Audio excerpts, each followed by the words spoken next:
السلام عليكم في حلقة جديدة من برنامج شملوخ على الهواء.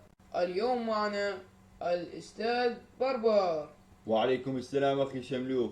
شو عندك ملتقى بيه؟ يا بربر بسك عاد كافي قساوة، من شفتك لهاليوم واحنا عداوة. طبعا أشوفك وطبعا أعاديك، دقاتك أنت هواي لازم أجازيك. يا بربر فدوة شبيك خليني ارتاح، لا ليلي صاير ليل ولا صبحي مصباح.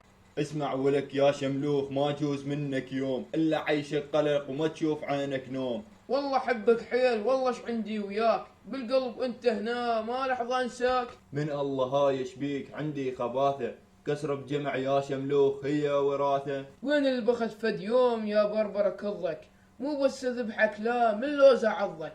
تروح شلون كراوي تعبان، تولي يلا ولي. أعزائي المشاهدين، صحيح من يقول المثل ديل الكلب أبد ما ينعدل،